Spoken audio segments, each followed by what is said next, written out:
And I'm back. It's Unique with UniqueTravels.tv. And this video is about training schools and public schools. What's the difference?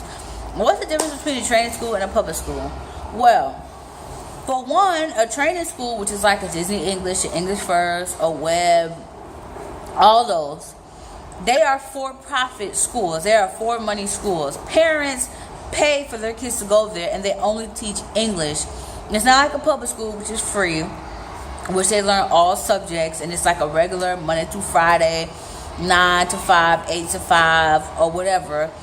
Training schools, the students go there after regular school. So you get some people who train in school on a weekday, they want you to be in at 12, or they want you to be in at 1, or they want you to be in at 3. And usually you work at nighttime hours, so you don't get off till 9. Some people don't get off till 10.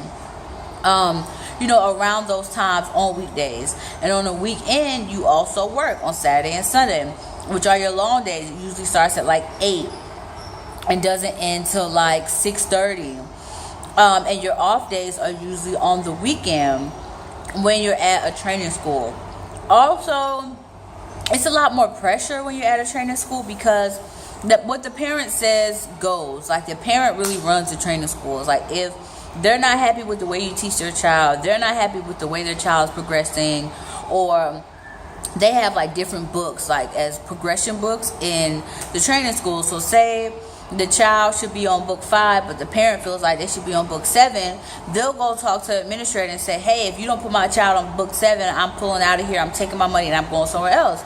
And usually it'll fall back on you, and the administrator will pressure you and be like, oh, well, you need to just go ahead and put them on that book 7, even though you know their level, their skill level isn't that 7. You're forced to do it anyway because of the parents' complaints and because they're about money and they want to keep their clients. Also, with a training school, you have to do like more demo lessons. Like, you'll go to a public place like a mall or Kids Palace or somewhere where parents take their kids, and you have to do a demo lesson trying to entice parents to sign up. Now, that is good and bad, because if you get parents to sign up, a lot of training schools have incentives to where you get bonuses if you get parents to sign up. Or if you have a class of 12 and that same class of 12 signs up again for the next quarter, you at least 90%, it depends on what school you at, what percentage they have, you get a bonus for that. So at a training school, there's ways to make a lot more money, because it's about being a salesman. Like, if you could sell yourself, then you'll probably do good at a training school and make a lot of money there, because they have all these bonuses and things like that you can get for getting people to sign up, or keeping your class like sign up rate high, or keeping the same amount of students every time, all that good stuff. At a public school, whatever you signed up to make is what you make. There's no like, oh, extra money if students come to class. I mean, it's public school, they're supposed to come to school. It's not, it's free. Versus, at a public school, you could maybe make some extra money by doing private lessons. You do get some people who their administrator or a fellow teacher or the principal comes and asks them if they want to do private lessons for some of the students, because you do get parents that ask. A lot of the parents, they can't speak English, so they'll ask a teacher or administrator, hey, can such and such, would they mind, how much do they charge to do private lessons? But not every school does that. So a public school, you'll have less likely to make just extra money for being here, versus at a training school, you'll make extra money if you're able to sell yourself, like I said earlier. It's also differences in the way that you're treated. You get, like, at a public school, if you have a class that's just bad and it's cutting up and they're not really retaining the information, no one's going to come and threaten you. No one's going to say, oh, well, I'm going to fire you because such and such parent is upset that they haven't learned anything in these last 3 weeks. Again, my friend Keisha, she's at a like academy, which is like a training school. It's a training school. And the parents didn't like the way she taught their students. They said their kids, the parents were like, oh, her class wasn't fun enough. And the company came to her and threatened to fire her if she did not change her teaching style to make the parents happy. So you have to worry about that when you're at a training school, because again, they're for profit. They're about the money. They want to keep that money rolling in. You also do not have weekends off. You work on the weekends. You also don't have, like, today is my last day of school. I'm out for 5 weeks, like winter vacation in the United States. Training schools don't get winter vacation because the students usually go after school. So over winter vacation, they have winter camp. And you actually work more. Like English first, you work 6 days a week when it's winter time. You work 6 days a week when it's summertime. Versus here, I get out June 30th for the summer, and that's it. You'll get some public schools that'll pay you over the summer. Just because if you resign the contract. Training schools, no, you have to work during the summer. You have to work during the winter. And you usually are working more than you work on the normal off season.